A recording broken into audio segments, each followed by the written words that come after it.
2 লাখ লোকের একটা সমাবেশ করবে রে ভাই, এটা মামার বাড়ির আবদার না যে মামার বাড়িতে 10 জন বন্ধু নিয়ে গেলাম, মামা একটা খাসি জবাই করে আমাদের খাওয়াই দিল, মামা খুব আদর করে। ভাই এটা ওই জিনিস না। টাকাটা কোত্থেকে আসে? টাকা কি ভূতে জোগায়? টাকা ভূতে জোগায় না। টাকা আসমানি উপায়ে আসে না ভাই। আসমানি উপায়ে টাকা আসলে আমাদের নবীজি খেজুর খেয়ে রোজা রাখতো না, আল্লাহ তাআলা কিছু টাকা পাঠাই দিত।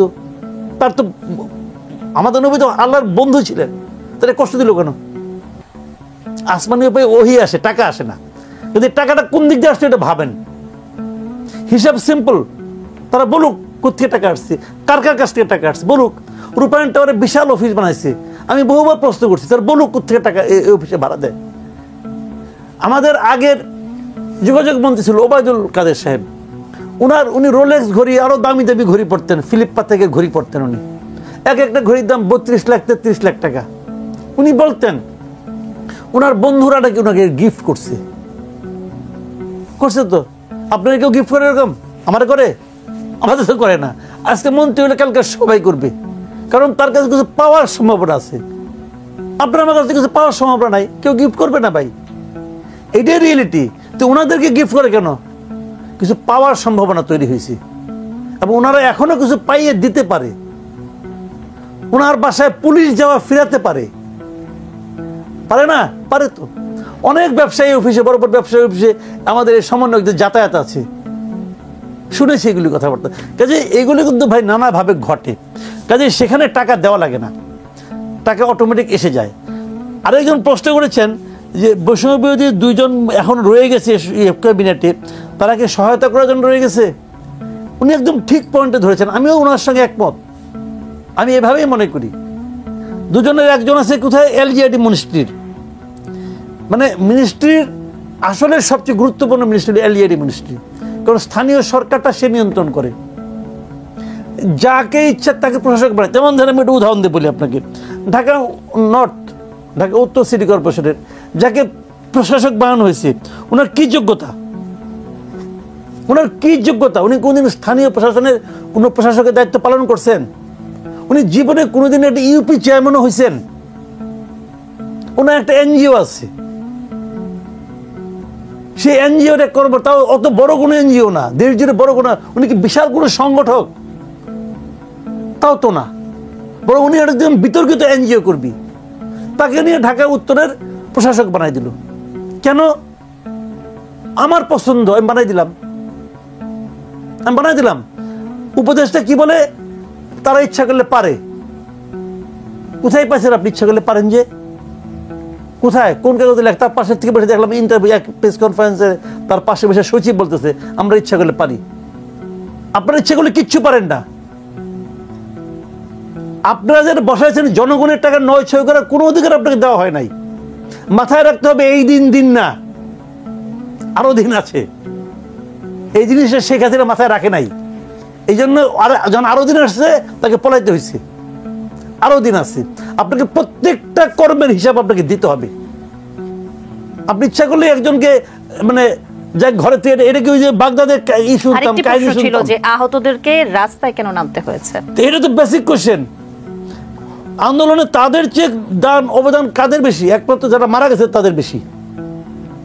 যারা মারা গেছে তাদের অবদান এই আন্দোলনে বেশি, মানে একমাত্র আহতদের চেয়ে। আর তারপরে আহতরা, তো আহতরা এখনো চিকিৎসা হচ্ছে না কেন? অথবা যে চিকিৎসা হচ্ছে তাতে তারা হ্যাপি হচ্ছে না কেন? আপনি বলবেন চিকিৎসা আমি দিয়ে দিচ্ছি, কিন্তু তারা তো হ্যাপি হচ্ছে না। কেন হচ্ছে না? এই দায়িত্ব আপনাদের নিতে হবে না? তার দায়িত্ব কি যারা উপদেষ্টা হয়েছেন তাদের চেয়ে কম? কই উপদেষ্টাদের তো কারো শরীরে কোনো গুলি লাগছে বলে শুনি নাই, কেউ তো আহত হন নাই। আহত হন নাই তো, এরা তো আহত হয়েছে ভাই। একজন লোক চোখ দিয়ে দিচ্ছে, তার চেয়ে বেশি স্যাক্রিফাইস তাকে কি প্রমাণ করতে হবে?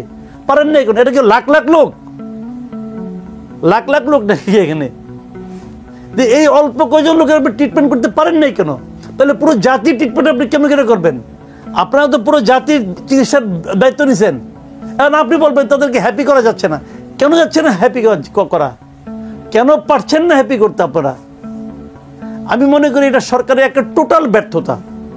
এই সরকার পারে নাই, এবং এই যে আহতদের চিকিৎসা করতে না পারা, এটাই আমি মনে করি যে এই যে আন্দোলন, এই আন্দোলনের চেতনা বহির্ভূত একটা কাজ।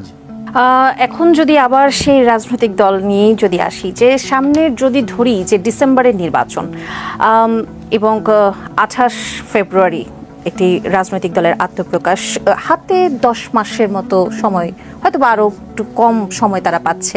এত কম সময়ের মধ্যে তারা কতটুকু গোছাতে পারবে বলে মনে করেন, বা নির্বাচনের জন্য কতটুকু প্রস্তুত হতে পারবে? শুনেন, গোছাতে পারবে না মানে কি, মনে করেন প্রার্থী দেওয়া, সব আসনে প্রার্থী দেওয়া, এটা খুব একটা অসম্ভব ব্যাপার না। কারণ প্রত্যেকটা উপজেলায় ধরেন আপনার, প্রত্যেকটা নির্বাচনী কেন্দ্রে, নির্বাচনী আসনে ওখানে প্রচুর লোক আছে। এরকম দুধের মাছের অভাব বাংলাদেশে কখনো হয় না।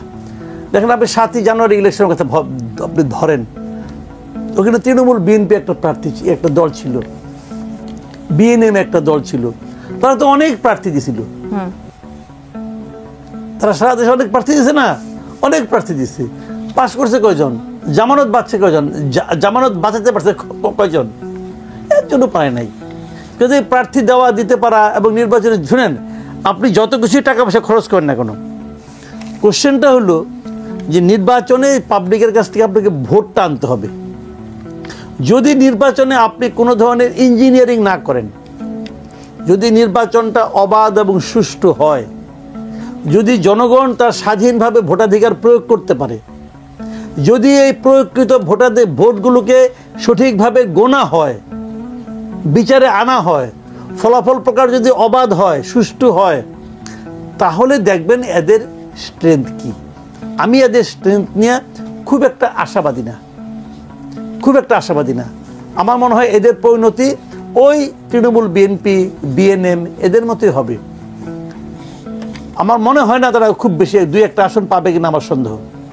এবার যদি একটু বিএনপি বর্ধিত সভার একটু প্রশ্ন যদি রাখি, যে একদম অর্ধযুগেরও বেশি সময় পর কিন্তু বর্ধিত সভা করলো বিএনপি, এবং বেগম খালেদা জিয়া অনেকটা ফুরফুরে কিন্তু ভার্চুয়ালি তিনি যুক্ত হয়েছেন এবং ঐক্যের ডাক দিয়েছেন। মোটামুটি সবাই কিন্তু ঐক্যের কথা বলছে। এই ঐক্যটা কি আসলে সম্ভব হবে কিনা, বা আজকের বর্ধিত সভা কেমন, যতটুকু খবর আমরা জানতে পেরেছি ততটুকুতে আপনার কেমন মনে হচ্ছে, কতটুকু উজ্জীবিত করবে? না, বর্ধিত সভা তো ভালো। এটা তো অনেকদিন পরে হলো বিএনপির কোনো রাজনৈতিক মানে এটা কি বলবো, রাজনৈতিক বর্ধিত সভা। এটা তো খুবই ভালো। সমস্ত দলের নেতা কর্মীরা এখানে একত্রিত হয়েছেন এবং তারা এটার প্রতি নজর রাখছেন। ভার্চুয়ালি সভাপতি এবং ভারপ্রাপ্ত চেয়ারম্যান দুইজনই, চেয়ারম্যান এবং ভারপ্রাপ্ত চেয়ারম্যান দুইজনই এখানে উপস্থিত ছিলেন। খালেদা জিয়া অনেকদিন পরে একটা পলিটিক্যাল বক্তব্য দিলেন। এই সবগুলোতে ইতিবাচক, এবং এগুলো দলের যে মনোবল, সেই মনোবলকে চাঙ্গা করবে, কোনো সন্দেহ নাই। এবং তাদের যে জাতীয় ঐক্যের ডাক দেওয়াটা, এই ঐক্যের ডাক দেওয়া সত্ত্বেও তাদের আর কিছু করার না, তার জাতীয় ঐক্যের কথা শুরু থেকেই বলতেছে। এগুলো তো সবই পজিটিভ ব্যাপার আমি মনে করি। এবং আমি মনে করি যে এই ধরনের রাজনৈতিক কর্মকাণ্ড যত বেশি চলবে, তত আমাদের দেশের পলিটিক্যাল এনভায়রনমেন্ট ভালো হবে, মানুষ সচেতন হবে, মানুষ বুঝবে কি করা যায়। কিন্তু আমি মনে করি এই পাশাপাশি এটাও মনে করি যে জাতীয় ঐক্যের এই ধরনের ডাকেই কিন্তু ঐক্য হয়ে যাবে তা কিন্তু নয়। যেমন এই সরকার মানে আগের সরকার পতনের পর, আওয়ামী লীগ সরকার পতনের পর আমরা তো জানি যে সারা দেশের প্রত্যন্ত অঞ্চলে, মাঠ পর্যায়ে যতগুলো জায়গায় আওয়ামী লীগের চাঁদাবাজি চলতো, যে পকেটে, সব চাঁদাবাজি আগের মতোই আছে, খালি ব্যক্তিটা চেঞ্জ হয়ে গেছে। সব চাঁদাবাজি আগের মতোই আছে, কেবল ব্যক্তিটা চেঞ্জ হয়েছে। এবং চাঁদাবাজি কোথাও কোথাও রেট বেড়েছে। কে করছে চাঁদাবাজিগুলি এখন? চেঞ্জ হওয়া ব্যক্তিগুলি কে? বিএনপির লোকজন। আপনি যদি রেশিও করেন 90% বিএনপির লোক, 10% হয়তো জামাত অথবা অন্য কেউ। তো এখন বিএনপি ঐক্যের ডাক দিচ্ছে, তো ওইখানে যে চাঁদাবাজি করে আর যে চাঁদা দেয় তাদের মধ্যে ঐক্য আছে? যে লোক চাঁদা দিতে বাধ্য হচ্ছে আর যে লোক তাদের কাছে চাঁদা নিচ্ছে, বিএনপির যে নেতাটা, এই দুজনের মধ্যে ঐক্য আছে কিনা সেটা বলেন। ঐক্যটা আপনি কার মধ্যে করবেন? আপনার নেতাকর্মীকে আপনি নিয়ন্ত্রণ করতে পারতেছেন? আপনি বিচ্ছিন্নভাবে 2-1টা জায়গায় যেগুলো সংবাদে আসতেছে সেগুলো শুনে শুনে আপনি কি করছেন? বহিষ্কার করছেন। আপনার কাছ থেকে আমি এটা আশা করি নাই। আপনি এটা বহিষ্কার করে কি করবেন? দেশটা অনেক বড়। আজকে কি হতো, আমি আপনাকে সহজ একটা কথা বলি, আজকে কি করা যেত? আজকে যদি সারা দেশে বিএনপি একটা আহ্বান জানাইতো যে সারা দেশে যেখানে যেখানে যে যত চাঁদাবাজি করছে সমস্ত তথ্য তারা একটা ইমেল অ্যাড্রেস দিয়ে দিত। এই তথ্যগুলো আপনারা ইমেলে আমাদের কাছে পাঠান, আমরা সভাপতি অ্যাকশন নিব। এটা করুক বিএনপি। দেখেন কি পরিমাণ মেইল আসে, এখানে সব তথ্য আসবে। আজকাল আধুনিক যুগ, ভারপ্রাপ্ত চেয়ারম্যান ইংল্যান্ডে বসে বসে ভার্চুয়ালি মিটিং করে, সে ভার্চুয়ালি এটা আহ্বান করতে পারতো না? করে না কেন? করে না এই কারণে তারাও জানে লোম বাঁচতে গেলে কম্বল উজাড় হয়ে যাবে। দলের বর্ধিত সভায় যুক্ত হয়ে বিএনপির ভারপ্রাপ্ত চেয়ারম্যান তারেক রহমান বলেছেন, সুষ্ঠু নির্বাচন অনুষ্ঠানের জন্য নিরপেক্ষতাই হচ্ছে অন্তর্বর্তী সরকারের সবচেয়ে বড় পুঁজি। কিন্তু সরকারের নিরপেক্ষতা নিয়ে ইতিমধ্যেই জনমনে সন্দেহ, সংশয়ের সৃষ্টি হয়েছে। আসলে সেই সন্দেহের কারণ আপনি দেখছেন কিনা? হ্যাঁ, আমি তো এটা নিয়ে আপনার সাথে একটু আগেও আলাপটা করলাম যে এটা আসলে ডক্টর ইউনূসের সরকার হচ্ছে। ডক্টর ইউনূসের কিন্তু দল করা অনেক দিনের খায়েশ, উনি আগেও একবার ট্রাই করেছিলেন, হয় নাই। এবার একটা সুযোগ পাইছে, কেন করবে না? উনি সেই খায়েশ পূরণ করেছেন। উনি যদি এটা করতে পারেন, কোনো সমস্যা নাই। সেক্ষেত্রে এই সরকারের তত্ত্বাবধানে নির্বাচন হওয়ার তো কোনো বৈধতা থাকে না। আমরা তো সবসময় একটা নির্দলীয় নিরপেক্ষ একটা সরকারের অধীনে নিয়ে নির্বাচন চাই। এই দলটা তো নিরপেক্ষ সরকার নয়, কারণ এই সরকারের একজন উপদেষ্টা হচ্ছে এই দলের প্রধান, এবং এই দলের যে ক্যারেক্টার, এই দলের যে লোকজন, এদেরই মধ্যে দুইজন আবার সরকারের পার্ট হয়ে বসে আছে। নির্বাচনের আগের দিন পর্যন্ত এই দুদিনের ভূমিকা কি থাকবে? আপনি বলেন মাহফুজ আলম অথবা সজীব ভুইয়া যিনি আছেন, আসিফ মাহমুদ, তারা কি চাইবে বিএনপি ইলেকশনে জিতুক? তারা চাইবে যে এরা জিতুক, স্টুডেন্টরা জিতুক, জাতীয় নাগরিক পার্টি এরা জিতুক, তারা এটা চাইবে। তাহলে এই দলের প্রতি তাদের এবং ডক্টর ইউনূস যিনি নাকি এই দল করার জন্য উৎসাহ দিয়েছেন, তার এদের কি একটা পক্ষপাত থাকবে না? থাকবে। নির্বাচনের সময় কি এই পক্ষপাতটা আরো স্পষ্ট হবে না? হইতে বাধ্য। ওনারা বলবেন যে না, আমরা নিরপেক্ষ থাকবো। এরকম নিরপেক্ষ থাকার কথা তো শেখ হাসিনাও বলছিল। তাতে কি আসে যায়? কে কি বললো সেটা ইম্পর্টেন্ট না, ইম্পর্টেন্ট হলো কে কি করলো। এটা বলছে আমি নিরপেক্ষ, কিন্তু আপনি আবার বলতেছেন তোমরা দল করো, তোমরাই সম্ভাবনাময়, তোমরাই করবা। তাহলে আপনি যেটা বলেন তখন তার আপনি নিরপেক্ষ থাকলেন না। এবং আমি মনে করি এই সরকারের, এই ডক্টর ইউনূসের যে সরকার আছে, এই সরকারের এই নির্বাচন অনুষ্ঠানের আয়োজনের কোনো রকম নৈতিক অধিকার নাই, কোনো রকম নাই। তারা অলরেডি বিতর্কিত হয়ে গেছে এবং নিরপেক্ষতা হারিয়েছে। আমি মনে করি নির্বাচন হওয়া উচিত একটা নিরপেক্ষ তত্ত্বাবধায়ক সরকারের অধীনে, এবং এই সরকার সেই সরকার আর নাই। এরা সেই নিরপেক্ষতা তাদের নাই, এবং এটা হলে এটা গ্রহণযোগ্য নির্বাচন হবে না। আইন শৃঙ্খলা পরিস্থিতি নিয়ে একদম শেষ মুহূর্তে যদি কিছু। আইন শৃঙ্খলা পরিস্থিতি আমাদের মধ্যরাতের যিনি করেন আর কি, প্রেস কনফারেন্স করছিলেন কালকে, দেখলাম যে আবার উনি গেছেন, এই কি বলে আপনার ওই মানে একটা থানাতেও পরিদর্শন করছেন। আবার উনি বলছেন যে সোমবারের পর থেকে আর কোনো অপরাধ হবে না। উনি বলছিলেন কিন্তু আজকের পর থেকে অপরাধ হবে না। তো আমি আজকে দেখলাম, একটু আগেই তো দেখলাম আমি একটা জায়গায়, সেটা হলো যে আপনার এই চট্টগ্রামে এক এনজিও কর্মী, সে ওই যে আপনার মানে টাকা উঠে নিয়ে আসতেছিল, তার গুলি করে এবং ছুরিকাঘাত করে 2 লাখ টাকা নিয়ে গেছে আজকে, দেখলাম মানে প্রথম আলোতে। তো সেই নিউজটা কি প্রমাণ করে? সেই নিউজটা তো প্রমাণ করে যে আসলে আর আইন শৃঙ্খলা পরিস্থিতি ওনার নিয়ন্ত্রণই নাই। উনি বলতেছেন কিন্তু নিয়ন্ত্রণে নাই। এই যে আরেকটা নিউজ দেখলাম, দোহারে ডাকাতের সময় গ্রামবাসীর প্রতিরোধে গুলিবিদ্ধ হয়ে 7 জন আহত। আসলে এইসব খবরে আমরা এই খবরগুলো তো আছে। এই যে একটু আগে দেখলাম চলন্ত বাসে নারী আইনজীবীর গলার চেইন ছিনতাই, জি, এই এখন থেকে মাত্র 19 ঘন্টা আগে। কিচ্ছু না ভাই, এরা পারতেছে না। 2 লাখ লোকের একটা সমাবেশ করতে কত টাকা ব্যয় হয় আপনি জানেন? কত কোটি টাকা ব্যয় হয়? টাকাটা কোত্থেকে আসবে?